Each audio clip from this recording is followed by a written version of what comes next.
дојдовте во Нов Асном.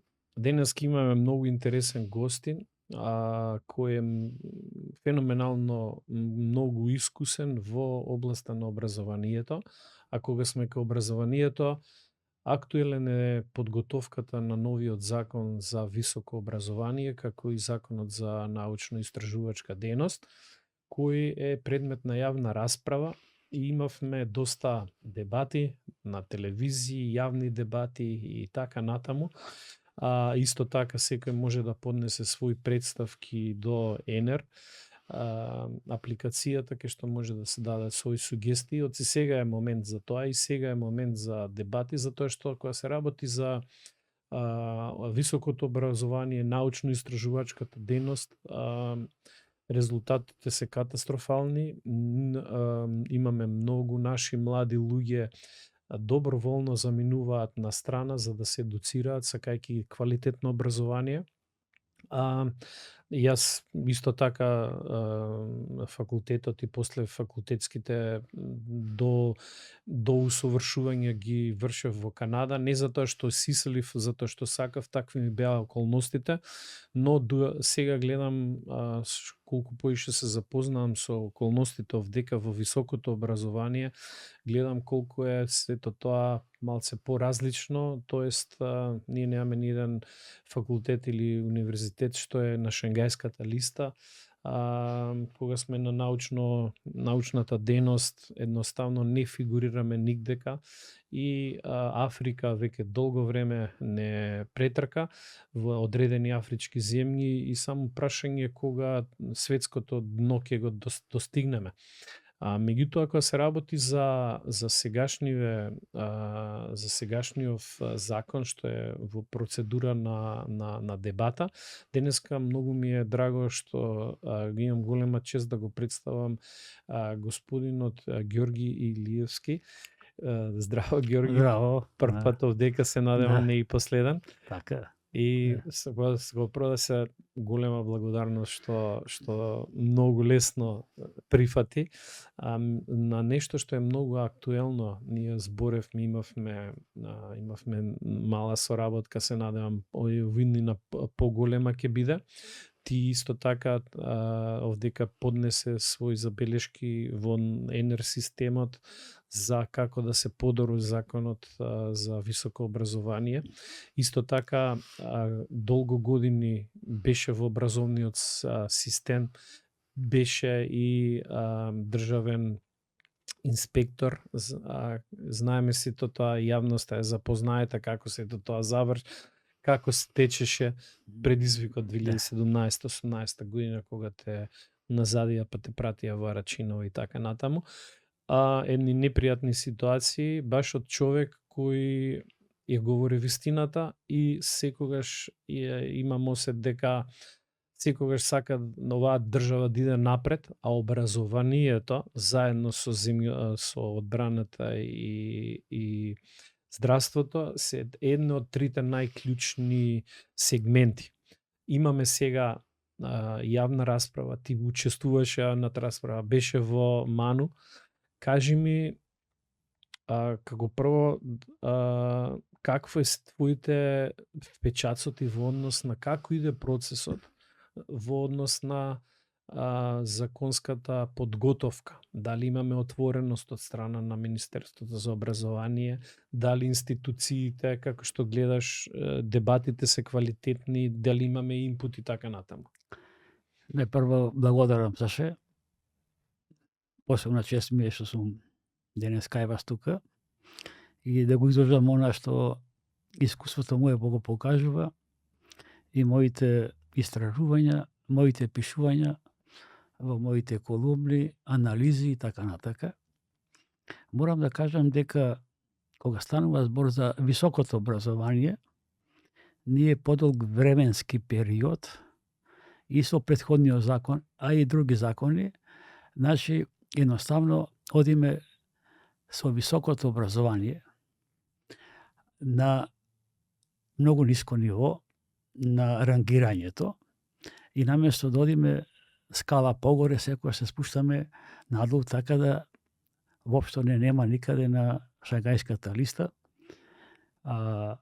И не само на Шенгенската листа, и на други оние светски ранг листи во делот на образованието, науката, истражувањето и така натака.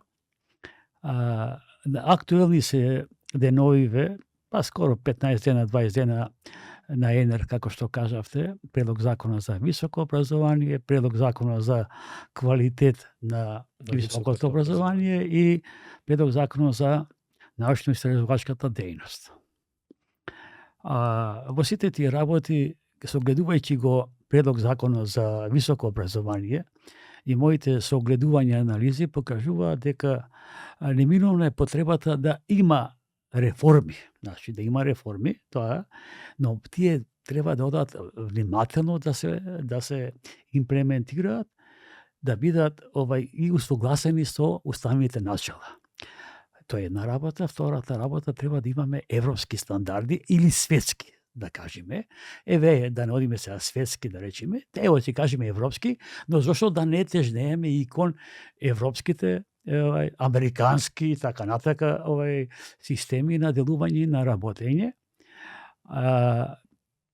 И од тие причини, во тие јавни расправи кај што имаше, јас ги согледав моите анализи и констатирав дека предлог законот за високо образование е за некој мајка, за некој мајче. Ќе речете зошто? Затоа што не е уфатена целата академска заедница. Овој закон, предлог закон за високото образование, опфаќа сега за идните млади докторанти, магистри, докторанти и така натака, и за оние кои што немаат наставно-научно звање, односно доценти. Сите тие што се доценти, воредни професори, овој закон ќе биде после 8 или 10 години, што веќе се во наставно-научно звање доценти и воредни професори.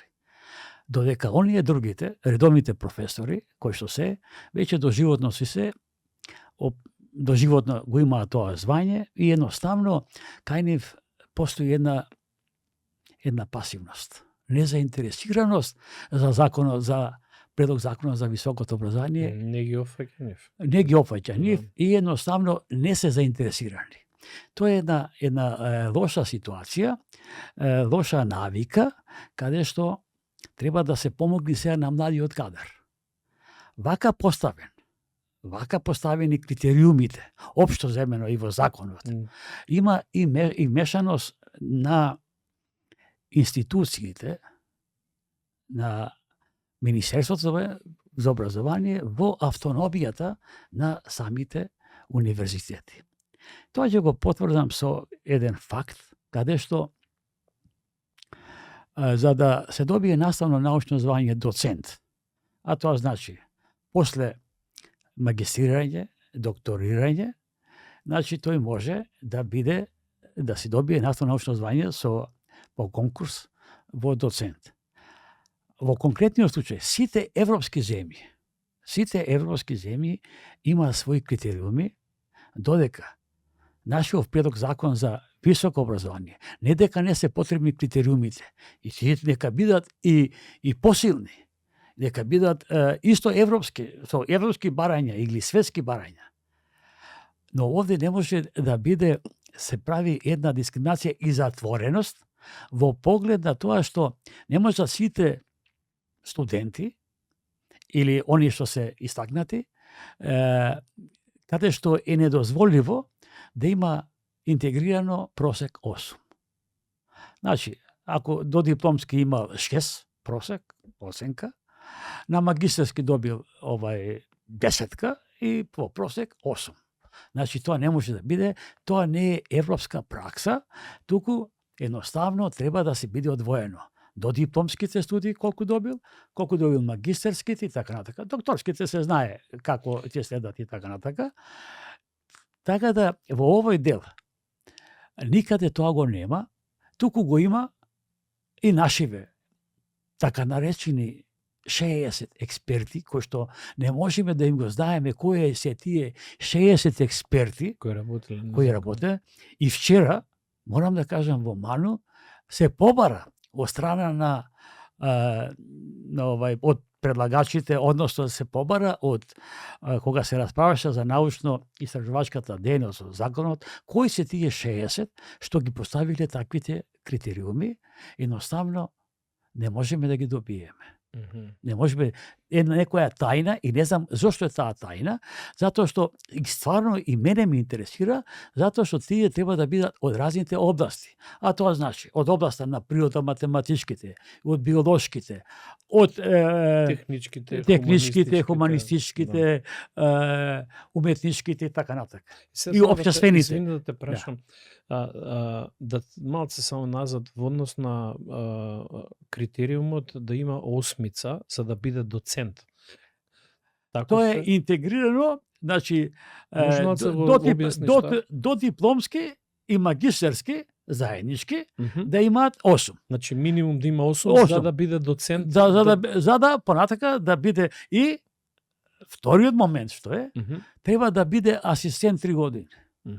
Тоа е дискриминација на сите. Каде ја гледате дискриминацијата? Дискриминацијата не може затоа што во европската практика и светската практика, каде сакате да видите, таму се вреднуваат само наставните, нормално, по докторирањето, значи истакнување на нивните истражувачки проекти, активности, научни и така натака, и наставни. Значи, тој покрај истражувачката, научната дејност, има и наставна дејност, образовна дејност. И таму се вреднуваат сите тие работи. А понатака тој се усовршува во образовниот дел, во разните истражувачки, во разните проекти, па раководители и така натака, каде што соработуваат и со младите кадри, студенти, кои што се многу битни за развојот на тој професор, доцент, утре вореден или редовен и така натака, во еден континуитет. Истата ситуација можам да кажам дека во наставна научните звања, каде што таму веќе немаме доцент, вореден и редовен професор, таму имаме научен соработник, еквивалентно на доцент, научен виш соработник во рангот на еквивалентно на вореден професор и научен советник во рангот на редовен професор. Иси се критериумите каде што се бара сега за доцент и за научен соработник, значи во тој ранг се бара негде околу 6-7 трудови од меѓународниот дел и да има три со импакт фактор. Да има разни активности во проекти, така натака, каде што има доста забелешки во тој дел, затоа што, почитувам Саше, добро е што се бара, но тоа треба да оди постепено. Значи, да оди постепено, да се видат предусловите и условите. Во какви услови работаат нашите универзитети, факултети. Во какви услови работаат научните институти. Тоа е многу битна работа и кога ќе се погледа фактот дека некаде околу 90% се финансира за плати и други давачки, а некаде околу, дали тоа 10 или помалци 90, вчера се истакнаа некои аргументи и анализи на 94-5% се даваат за плати и други работи, а остатокот останува за нешто друго, а најмалце се дава за наука, за истражување. Мора да се знае македонската јавност, мора да знаат сите дека науката и образованието одат заедно. Законот за високо образование мора да се знае дека квалитетот ќе биде тогаш кога имаме взаемно квалитетно образование и во соработка со науката. Бидејќи не можеме поинаку да соредаме ако вие немате квалитетно образование. Со квалитетното образование се издига и науката, се издига економијата, се издига технологијата, а сето тоа или културата, ако сакате да. Значи една цивилизација која што е многу битна во опстојот на човештвото, во опстојот на политички општествениот живот на каде што живееме. Ако тоа не се свати, за жал не се сваќа, за жал морам да потенцирам дека повеќе од 20 и повеќе години повеќе се гледа политичката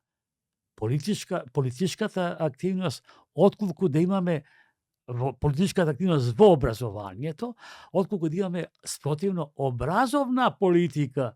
Образовната политика е важна во образованието, па да имаме образовна политика во економијата, во науката, во здравството, во технологијата и она сега што е во информатичките делувања, па и вештачката интелигенција и така натака, кои што само декларативно се залагаме и децата, односно студентите, се разочаруваат и си одат.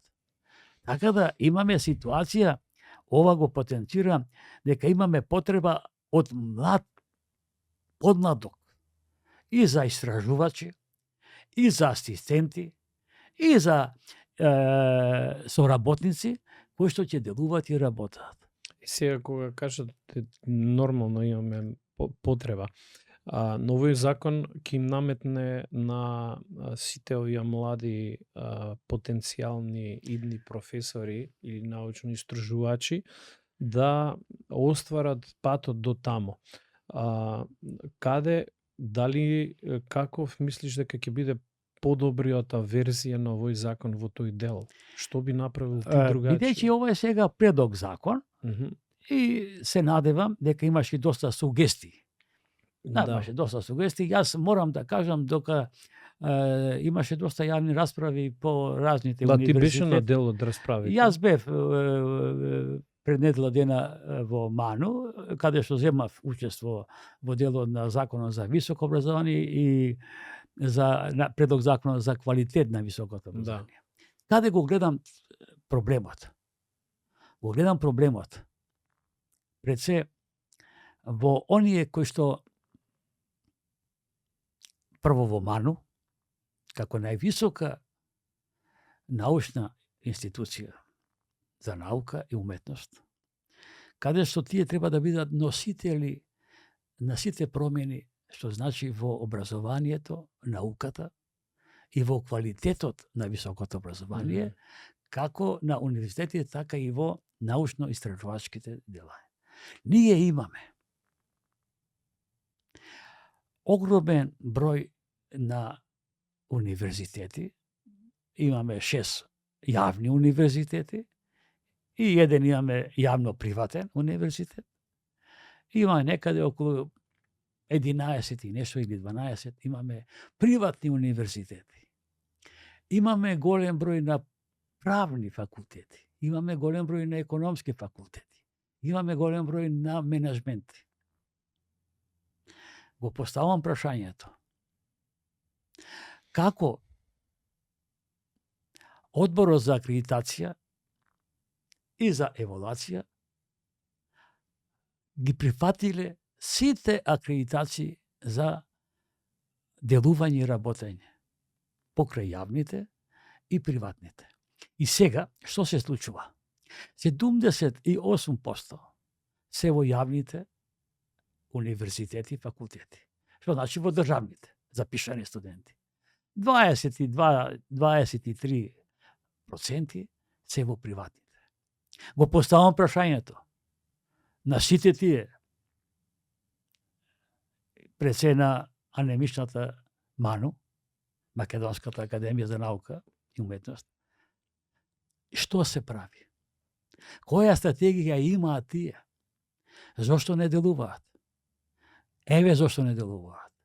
Затоа што во тој Ману, во таа академија, господинот Камбовски, академик, бил многу години во тој одбор за акредитација, па се менувало одбор за акредитација, па отишол во одбор за евалуација.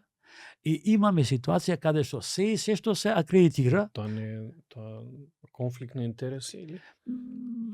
Ево нека не биде. Нека не биде, бидејќи во тој одбор за акредитација се поставуваат од интеруниверзитетската конференција да има, од Стопанска комора, од други трети негде, така да мора да има и од МАНУ. Истата ситуација се случува и во одборот за евалуација, вреднување. Со сите закони до сега, една евалуација или две направени се во далечната 2002-2003 година.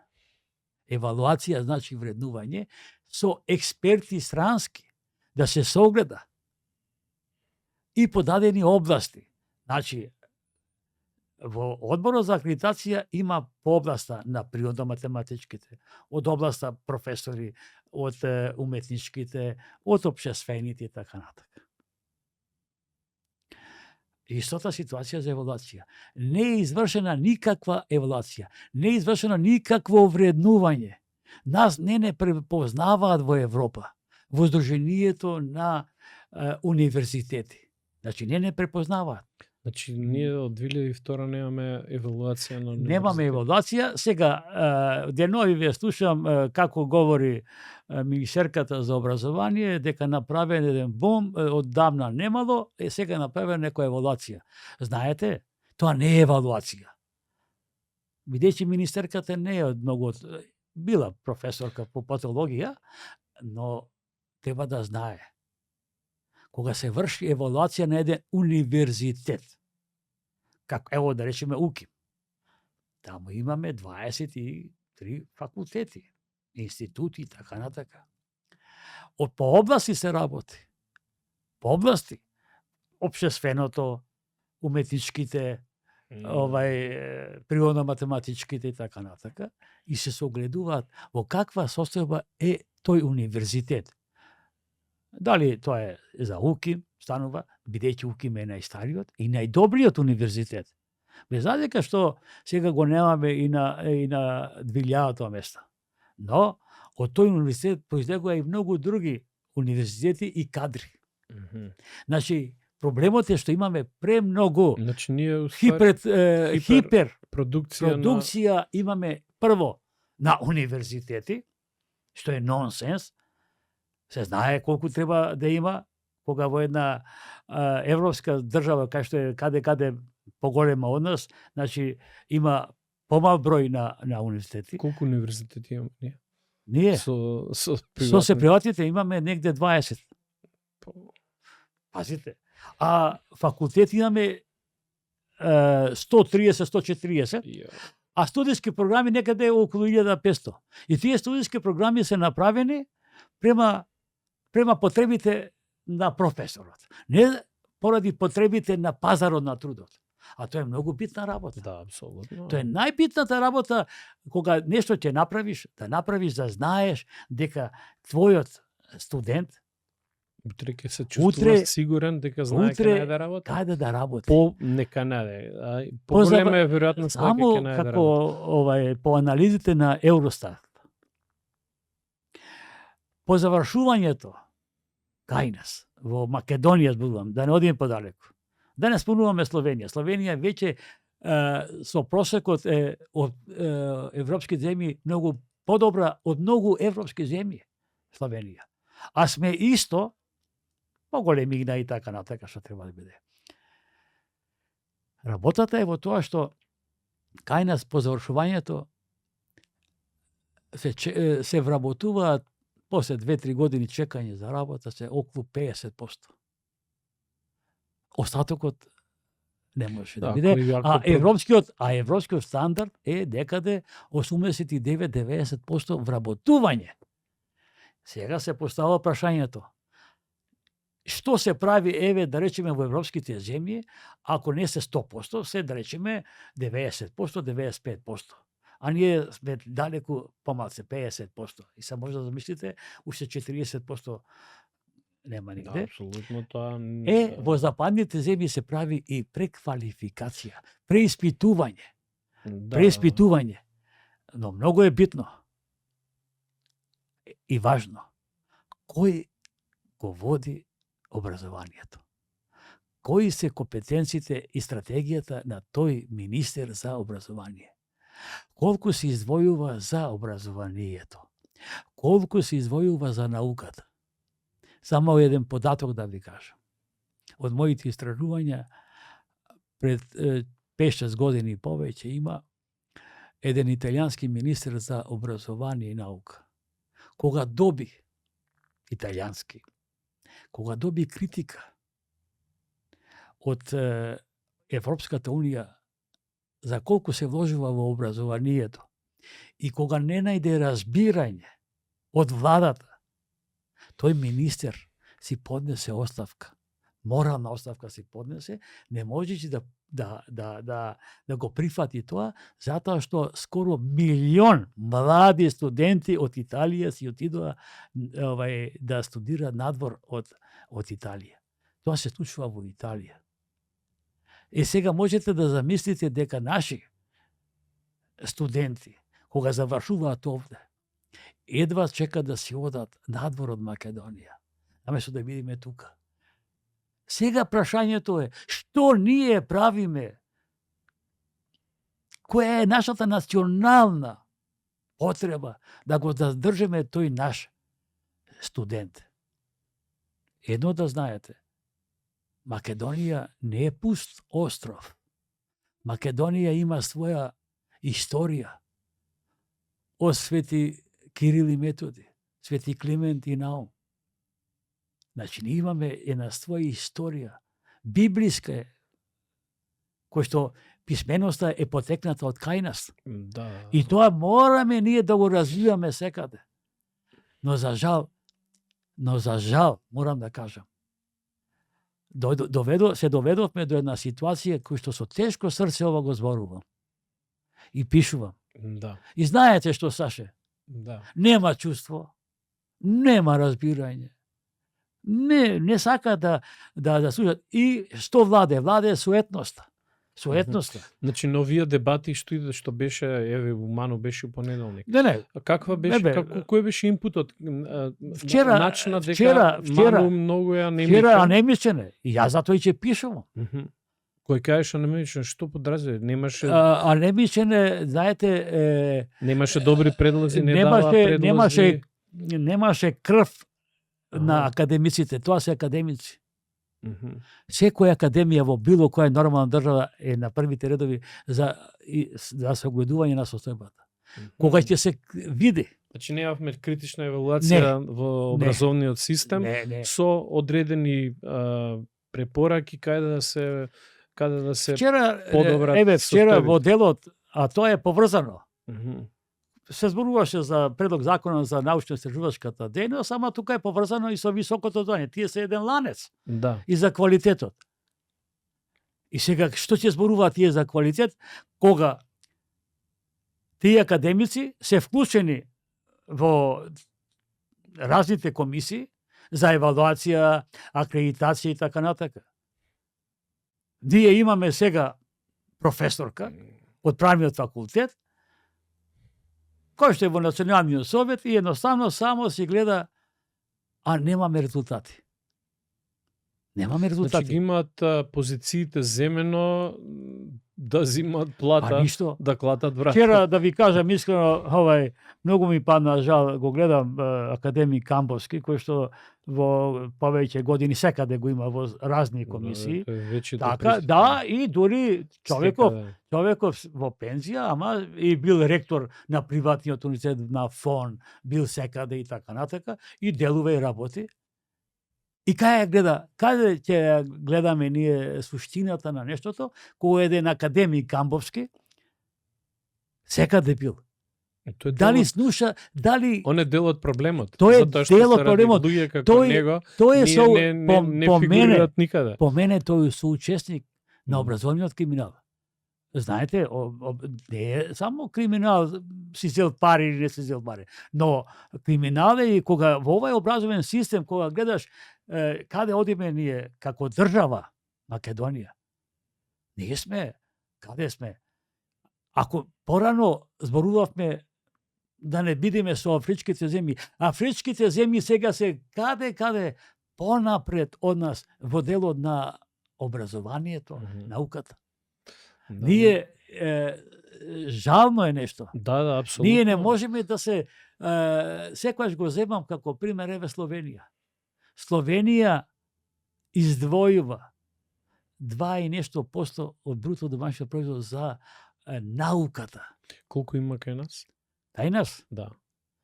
Кај нас е 0, беше 8, 0, 11 и така натаму. Дали има законска обврска за издвојување за наука и Во образование? програмата, за научна на така има.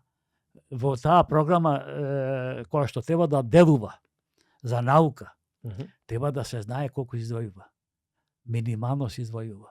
Колку е? Се издвојува Со новиот закон имаме не, као процент не, но владата кога излезе со програмата дека ќе стигнеме до 1%.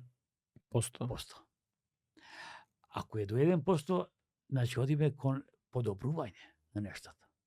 Но вчера ми се допадна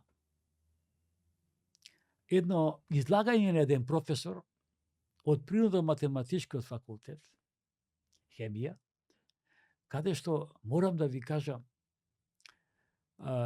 хемичарите, физичарите Они во се многу добри. се добри и учествуваат во многу меѓународни Да. списанија и со импакт фактор. И се цитирани доста. И сега пазите што се случува.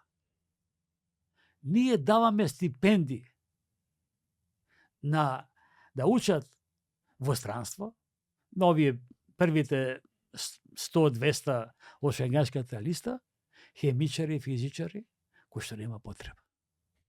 Ние не седнавме како држава, како институции, влада, Министерство за образование и наука, Стопанската комора на Македонија, Агенцијата за вработување. Кои кадри нас ни се потребни? Дали ни се потребни музичар клавир? Дали ни е потребен не знам што? Или ни се потребни дефицитарни кадри? Треба да се знае во државава што нас ни треба. Што е дефицитарно за потребите? За да се насочат таму Така. Ресурсите, пари, што услови ние и треба така да направиме за младите истражувачи и стручњаци? Да помогнеме во стимулација на стипендии за тие докторати. Да им помогнеме кај што треба да вложат, како што сега се бара, од докторантите се бара да има повеќе трудови, меѓу кои од 3 труда со импакт, 2 да има со импакт фактор, од докторантот има. А за да се вложува таму, треба пари. Тоа, ако се сака, тогаш универзитетот, ама нема студентите и пари. За да биде некој асистент и вработен, тоа е реткост. И пред се морам да ви кажам, ќе бидат тие асистенти и било што, некој кој што има доста пријатели. Од социјални работници нема да има. Значи нема да има подеднакво Нема подеднакво. И тоа третман на студентите за да се изборат преку своето знаење да дојдат до доценти. Како податок. Да. Државниот завод на Република Македонија укажа за многу моменти за девијантни појави, каде што се дава некаде 398 или 389 студенти кои што земале стипендии за учење во странство, потпишале меници, Да. за по завршувањето да може да се вратат назад. Јас не викам дека виновна е министеркава сега што е. Тоа се влечело повеќе години. Но нема никаква постапка, барање. Зошто ниедна меница не е реализирана? Кај што стои да се реализира. Некаде околу $60 милиони се тоа. Или тие студенти што отишле, не се вратиле тука. Јас во една прилика на една друга телевизија кажав 1/3. Не е точно. Еве, камо да е 1/3, не е ни 1/3. Како да тие пари? За која економија туѓа се работи? За кого развиваме? И студентот не се враќа. Не се враќа. Не се реализираат мениците и едноставно секој си гледа, јас во мојот период ова не беше во тој период. Во кој и да е период? Затајде, значи институцијата, Министерство за образование и наука, затајде и јавното обвинителство, бидејќи од Државниот завод за ревизија ги констатира тие пропусти. Тоа се огромни пари. Наместо тие пари, еве, тоа морам да кажам, да се искористат за науката, за истражувањето, за подобрување на условите, за подобрување на студирање на младиот кадар. Младиот кадар да остане тука, да има мотив, да ја сака. Така се развива патриотизмот кон државата. Инаку не може да биде. А вака кога вие ги пуштите, и тој ќе си оди. Се кажете дека нема одреден постоток за извојување на наука. Па тоа е минимално. Тоа е минимално.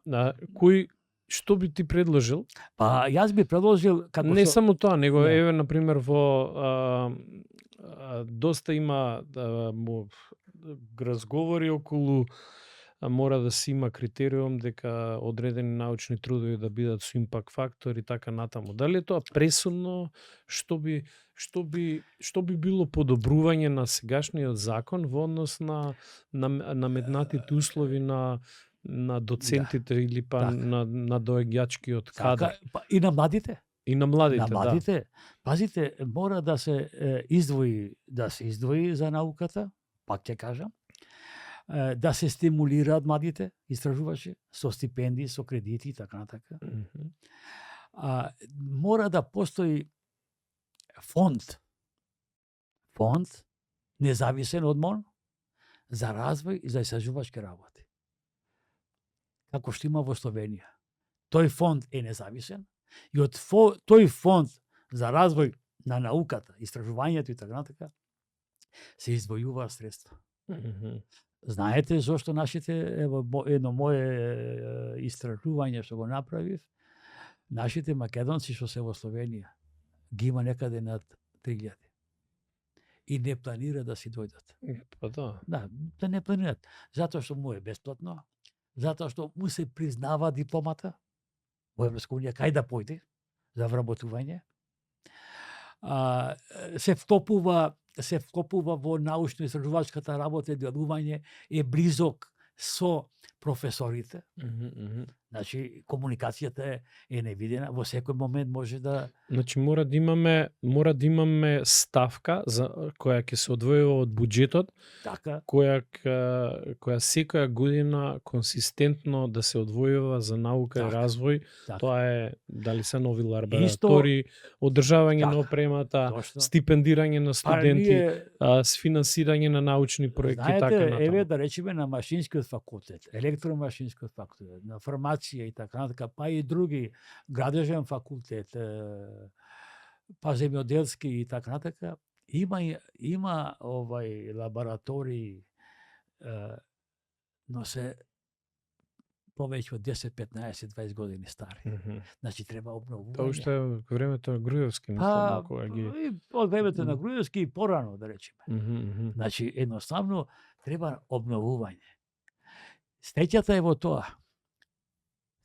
тоа што има и такви професори, ентузијасти, кои што земаат и учествуваат на меѓународни проекти. Еразмус, Хоризонт и така натака. И учествуваат во сите тие работи и добиваат средства за научно-истражувачка работа. Да. Ова влада сега направи, даде некои парични средства. Меѓутоа видете, ако сакаме ние да имаме без разлика, тоа не треба да биде политичка волја на овој, оној или тој Точно. политички естаблишмент за да се дава на квота. Така. Треба да биде ставка одделена од буџетот и во законски рамки Точно. определена, Така. за да тоа биде има постојаност и консистентност. Сега го нема, вие предлагате да има. Сега да те бара, како Само извини. Да, извини. Мора да има и критериуми за тоа. Да, апсолутно. Критериуми. Вчера ја слушам министерката во МАНО. Ние мораме да вршиме контрола како ги даваме парите. Добро, се е тоа. Парите ги даваат граѓаните на Република Македонија. Сите ние ги даваме парите. Но парите што се даваат, има институции за контрола. Државниот просветен инспекторат, во делот на наставно-научното, критериумите, добивањето на звања и така натака. Имаме во самото министерство одделение за ревизија, па имаме државна ревизија, па имаме финансиска полиција ако има криминал. Како се трошат парите и одговорности на тие работи. А не да биде, јас одлучувам. Ние ги даваме парите, ние ќе правиме контрола. Да, ама вие правите и една ситуација друга. Тоа го правеа и претходните министри за образование. И кога беше Царовска, и Јетон, и други, трети. Па и сега, телефонот, да биде примен тој, воспратил нема да добиете парични средства за не знам што и не знам како. И такви ситуации имаме. Тоа го зборуваат самите професори, самите институции. Јас, верувајте, ако сум во пензија, со мене комуницираат сите. И многу сознанија веќе имам. Што се случува и како се случува. И затоа го пишувам тоа, и затоа барам промена, затоа што сакам да ја видам Македонија на напредните листи од Шенгенската листа, и не само Шенгенската и други, но и како да дозволиме, да направиме, да го задржиме младиот кадар. Да, во тој контекст многу е битно сегашната работа на сегашниве професори. Со новиот закон они не се опфатени. Да. Нивната работа, они не можат да продуцираат подобро од ова. Затоа што ова е максимумот кој што они може да го дадат. Тоа се резултатите, нема никаде. Сега не е тоа се сите нормално. Да. Тоа е генерална оценка. Имаме тука и така да. Многу добри и луѓе кои си работат својата работа и не можеме сите да ги ставиме. Меѓутоа генералната оценка е таа. Што би опфатил ти во новиот закон во однос на сегашните професори за да се подобри истата работа нивна? Прво, морам да кажам дека се направи еден напор, им се покачија личните доходи. Тоа е одлична работа. Така. Второ, на сите активности кои што ги прават на проекти, да има раководители. Тој раководител, ако е наши професор, да учествува и соработник, да има истражувач, асистент. Постепено тие да делуваат и да работат. Затоа што таа работа е взаемна. Професорот може да се огледува, но таму мора да има и други истражувачи што ќе работат. Значи поголема треба да бидат инволвираноста на студентите, во соработката со професорите. Така, да. И опремата.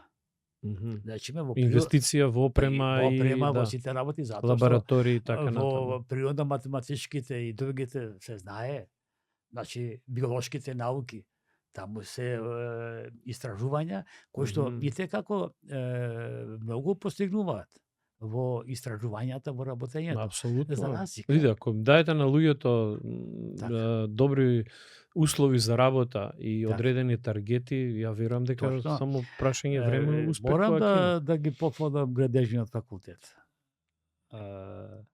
Геодетскиот таму институт и други, како делуваат и работа на истражувања, вклученост на младите и сето тоа. Љубовта, така се гради љубовта. Кога нешто треба да се направи, но и треба доста инвестиција. инвестиција за да се вклучат и младите студенти, истражувачи. Инвестиции треба да се направат. Инвестиции, така. И сега јас кога бев вака, да ние го зборевме ова, Да. дали на сегашните или па со предлог новиот закон, добро во Канада, а и слично и во Америка, универзитетите имаат дуална вредност. Прва е образовната вредност што ја носат, доаѓаат студенти и даваат знаење. Меѓутоа, исто така, во склопот на таа автономија што се имаат, они може да си направат научно-истражувачка дејност.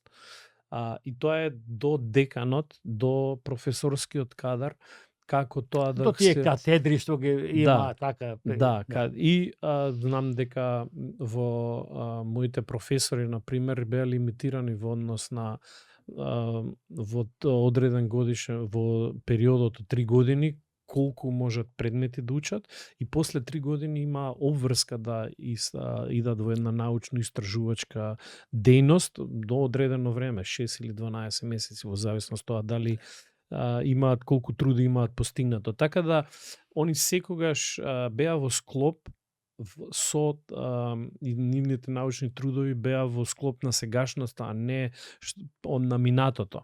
Така да факултетите, универзитетите имаат дуална функција. Едни беа како давање на образование, а втора научно-истражувачка дејност. Како е кај нас тука? И дали со новиот закон имаме нешто такво слично види, сега, предлог? Со новиот закон имаме една ситуација, види дуалното образование, како што го имаме и неминовно е во средното. Да. Значи, подсистеми, што ги имаме, и доста убаво е опфатено во средното образование. Апсолутно, многу е добро. И тоа да. голем придонес даде Стопанската комора на Македонија, каде што многу фирми се го прифатија, се вклучија и се реализира доста програми. Значи, едноставно, програми каде што по завршувањето можат децава да бидат вработени, можат понатака да продолжат да се до студираат, така, да едуцираат. Посредно, да работат и да се запишат на факултетите, стручните факултети и така натака. Кај нас, вклученоста во универзитетите и факултетите претежно е образовната работа. Помалци имаат време за истражувачката. Значи законот не им одредува. Не, например, во Канада секои 3 години во стручните например на мојот факултет. Да.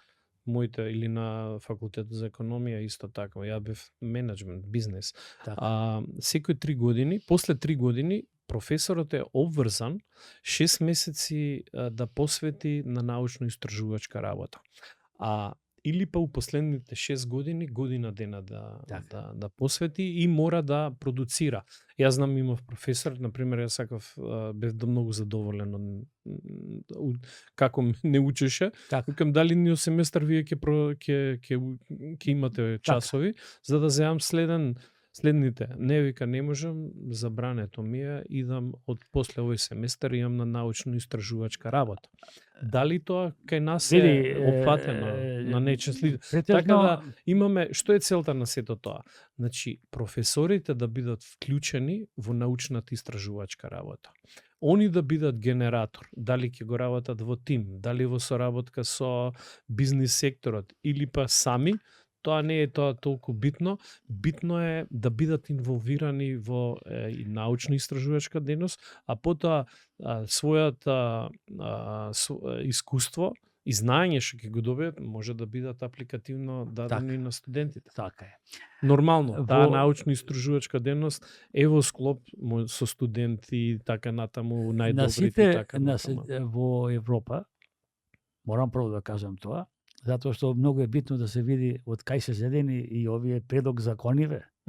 Предлог закониве се види. Во Европа, ево да речеме Германија, Австрија, Холандија и така натака, се има определено колку има теоретска настава и колку се определува за практичната работа. Она што викаме дуалното образование. Во тоа дуално образование вклучени се покрај професорот, ако има некои проекти, се вклучени и други соработници. Да. Соработници И тоа е целта.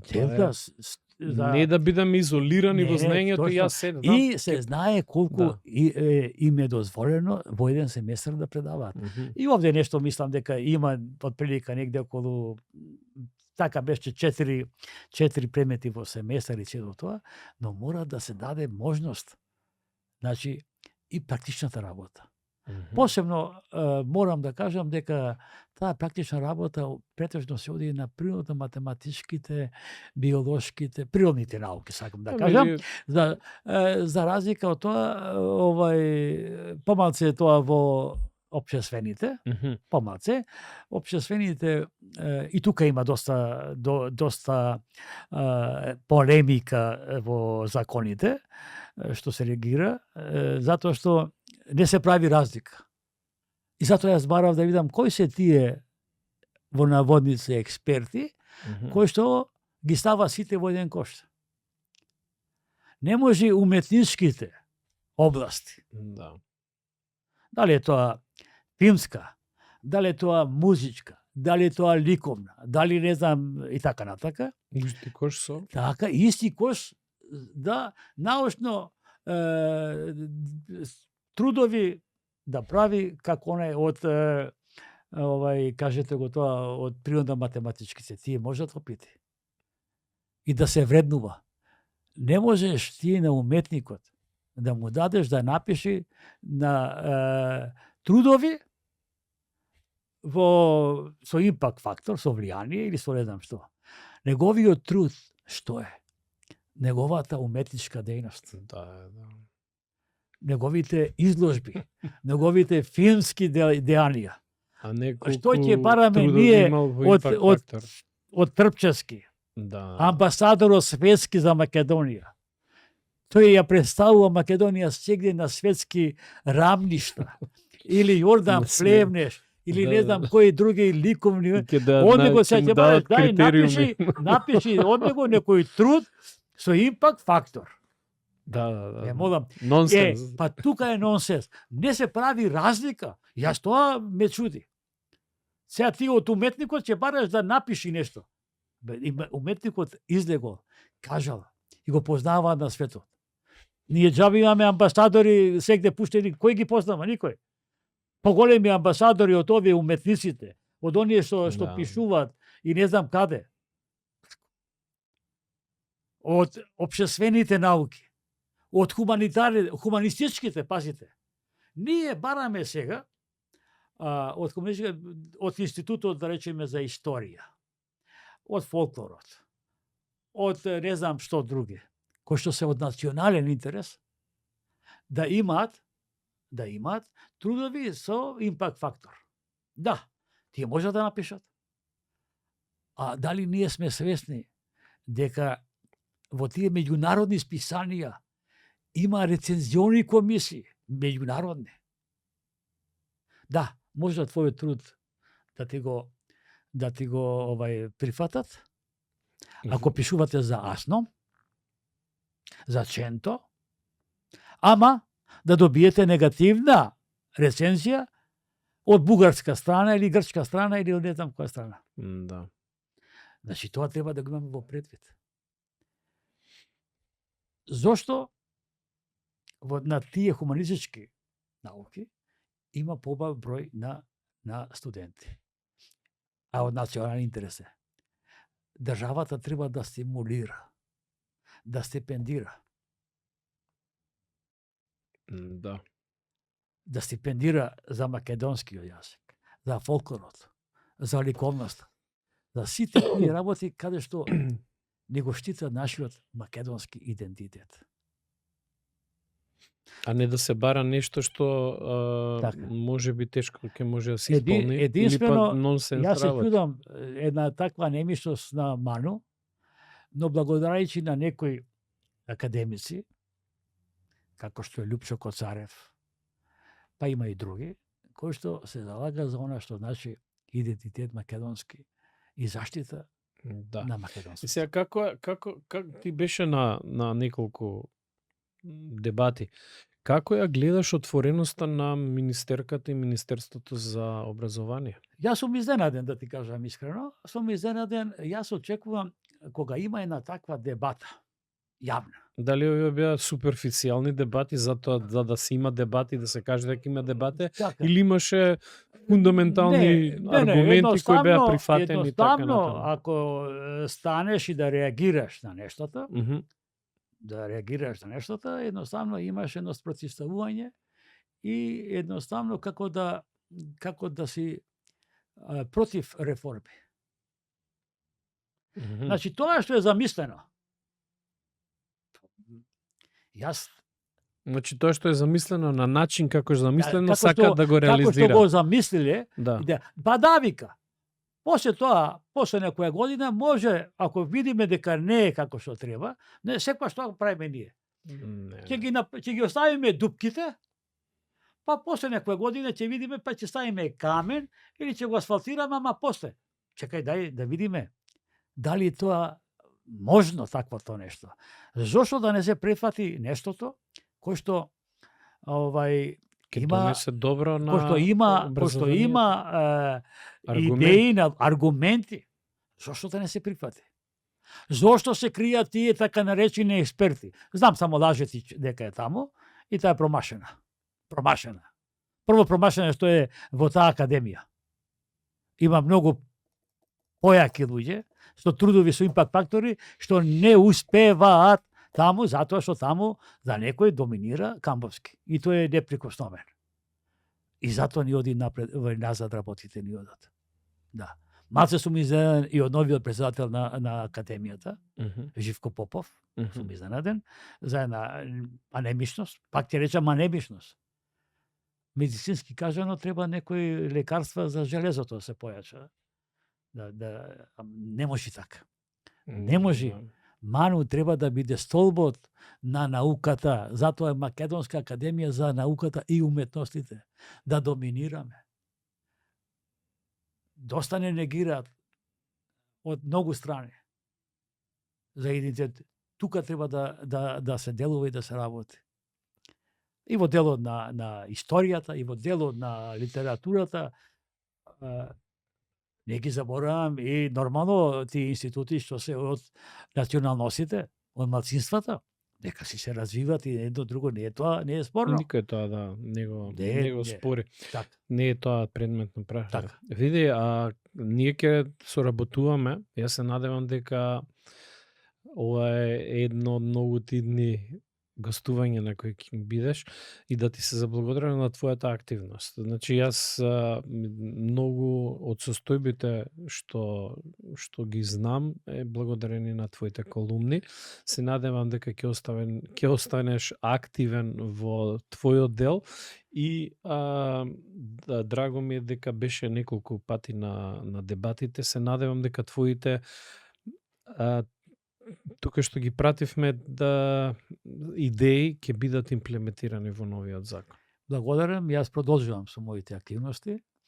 Ќе ги видиме и понатака и можеме да дебатираме после тоа со сите овие забелешки укажани, Да. кој ќе се донесе и новиот закон за високо, сега се ови се предлог законот за квалитет на високото образование и за научно-истражувачка дејност, но морам да потенцирам на крај.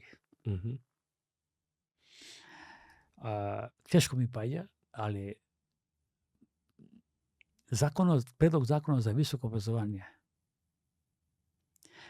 Жално е што не се зема, да речеме, од европските земји, од една Словенија, туку се зема се е препишано од Србија. Мгм. Законот за високо образование предлог.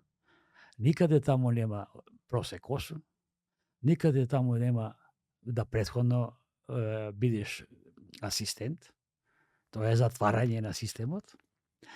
И многу тешко е да понатака ти дојде некоја страна. Да, во законот стои, ама ако дојде некој од првите 100-200 од шенгенската листа, ќе има предност. Тоа е многу тешко прашање дали ќе дојдат. Сакам да бидам демантиран дека ќе дојдат и ќе бидам радосен да дојдат. Сакам тоа да биде, но многу тешко ќе дојдат луѓето кога ќе гледат како ги третираме ние тие наши деца и со одлив на мозокот. Истото морам да го кажам и за законот за квалитет на високото образование. Позајмено е од законот од хрватскиот закон. Од хрватскиот закон. Што сакам да кажам? Плагијатство. Земање труд од негде. Зошто да не се потенцира во предлог законот? Дали тоа за високо, дали е за квалитет, дали е за научно, дека се искористени членови од закони од хрватскиот, српскиот, англискиот, од не знам каде, и тоа добро е да биде така, отколку сето тоа да се прави и никаде да нема. Тоа е кражба. Тоа треба да научат така наречените 60 експерти, од каде позајмуваат, од каде позајмуваат. Значи, не, ако викаме експерти, тој експерт што е, правиот експерт, ќе каже, јас и во законот да стои, покрај сите тие начала, принципи и така натака, дека овој закон е искористен и има од словенешкиот, хрватскиот, бугарскиот, или англискиот, или германскиот, холандскиот. Тоа е убавината, за да утре за утре, кога ми се јавуваат сите, ми викаат Илиевски, па ова е препишано од српскиот, ова е препишано од ова. А никаде не стои во предлог законот од каде се користени тие членови и потреби. И тоа не е. Добро е тоа да се знае. Ако јас ве цитирам, пазите, јас ако ве цитирам вас, секој научен труд мора да има цитирања од каде ако јас користам нешто ваше, морам да ве потенцирам. Воспротивно чекаме, ова е мое, а вие не ме потенцирате, не ме цитирате. И таквото нешто што не ми се допаѓа. Нека размислат сите. Не сме никој да се поигрува со нашата држава, со Македонија. Не сме. Благодарам многу. Благодарам на тебе. Да. Се надевам ќе бидеме у контакт поише. Да ти пожелам добра идна работа и само продолжи тоа што го правиш. Благодарам многу. Благодарам што не следевте во овој прекрасен разговор. До следното јавување ви пожелам се најдобро.